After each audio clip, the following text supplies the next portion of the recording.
hal-hal yang berkaitan dengan hukum-hukum zakat fitrah. Zakat fitrah pertama hanya wajib bagi orang yang menemukan terbenamnya matahari di akhir bulan Ramadan. Menemukan terbenamnya matahari di akhir bulan Ramadan.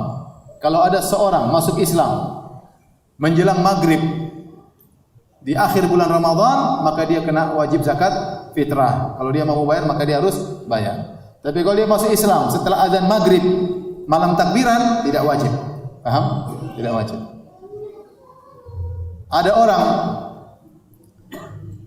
anaknya lahir sebelum maghrib, maka terkena wajib bayar zakat fitrah. Kalau anaknya lahir setelah maghrib, tidak kena wajib bayar zakat fitrah. Tetapi kalau anak dalam perut, dianjurkan bayar zakat fitrah, hukumnya sunnah, tidak wajib. Tapi kalau dia lahir sebelum maghrib, jadi hukumnya apa? Wajib.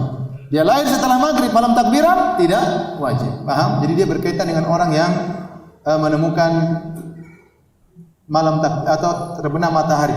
Ada orang meninggal sebelum takbiran, sebelum azan maghrib, kena wajib zakat fitrah enggak? Enggak, karena dia meninggal sebelum maghrib di hari terakhir.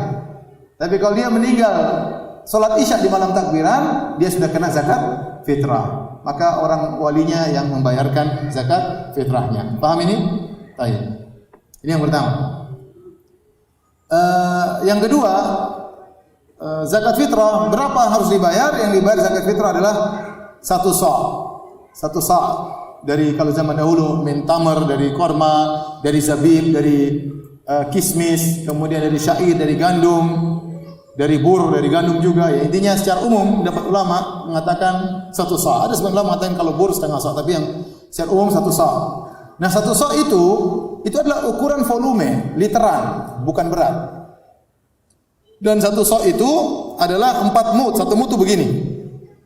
Dengan ukuran tangan orang yang sedang, kalau dia mengambil korma yang kering, dia ambil ini 1 mud, 2 mud, 3 mud, 4 mud. 4 mud lah satu sa'. Dahulu ada seorang ulama di kota Madinah, kalau dia bayar zakat, dia bayarnya begitu, enggak usah timbang-timbang. Sini.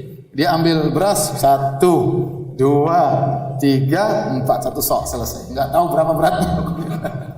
Karena satu sa' itu 4 mud. Satu mud itu begini, satu begini. Ya, tergantung gunungnya seberapa bisa berubah. Tapi wajar lah kalau dia ambil begini, wajar yang wajar 1. Entah berapa. Tapi maka tatkala dikonversikan dari volume menjadi berat, ini berubah berbeda-beda.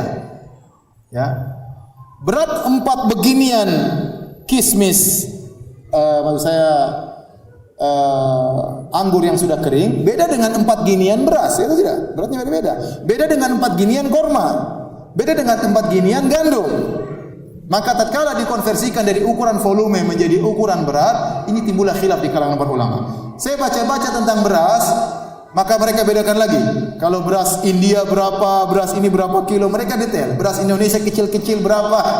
Intinya kalau antum hati-hati bayar 3 kilo.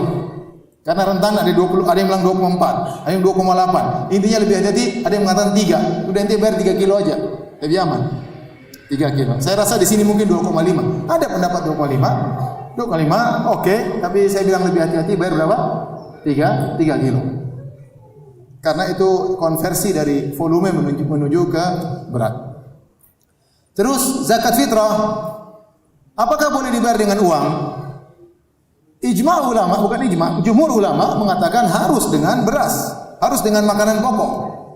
Kalau tidak dengan makanan pokok maka tidak sah. Pendapat Hanafiyah mengatakan boleh dengan duit. Pendapat tengah adalah pendapat Syekhul Islam Ibnu Taimiyah rahimahullah taala, boleh dengan duit kalau dalam kondisi hajat, sangat-sangat keperluan. Contoh, kita mau bayar beras, bayar zakat sampai semuanya punya beras. Dia enggak butuh beras, dia butuh misalnya Allah alam bisawab ya. Ini semua orang punya beras ya. Dia butuh lauk misalnya ya. Tidak butuh beras lagi ya. Allah alam bisawab, tapi lebih hati-hati, saya katakan lebih hati-hati adalah dengan beras, karena pendapat 3 madhab, bahkan mereka mengatakan tidak sah kecuali dengan apa? Beras. Kecuali dengan beras. Contoh, kita nggak bisa bayar dengan beras. Contohnya ada suatu kepulauan atau suatu tempat kita kirim beras nggak bisa ke sana. Ya udah kita kirim duit aja. kirim duit, mungkin beli beras nggak sempat, ya udah bagi duit. Kalau memang dalam kondisi tertentu. Tapi hukum asal kita berusaha bayar apa? Beras. Nah, kalau ada orang, kita petugas amil zakat, ada yang bayarkan uang, kita bilang, ini uang saya mau belikan beras ya. Jadi kita tetap bagi apa? Beras. Lebih hati-hati, lebih afdal, dan sepakat kalau beras, semua sepakat sah. Kalau duit, jumhur mengatakan tidak sah, Hanafiyah mengatakan apa? Sah.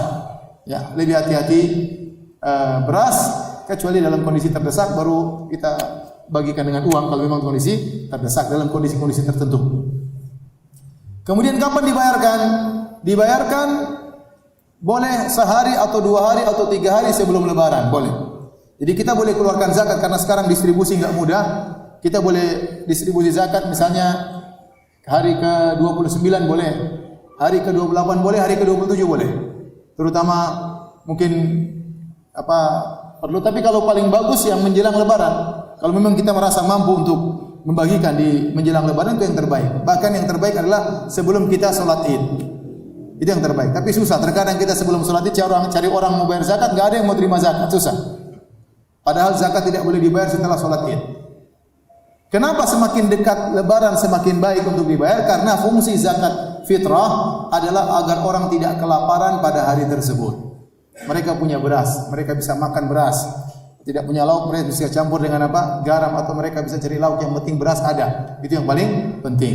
Jadi zakat fitrah itu fungsinya bukan memperkaya orang, bukan untuk memenuhi kebutuhannya setahun. Itu zakat mal. Paham? Yang ini beda. Makanya kata para ulama, zakat fitr hanya dibayar untuk 2 asnaf. Cuma miskin dan apa? Fakir. Ya, fakir miskin saja. Bukan untuk utang, enggak. Bukan orang berutang, enggak. Tapi untuk fakir dan miskin saja.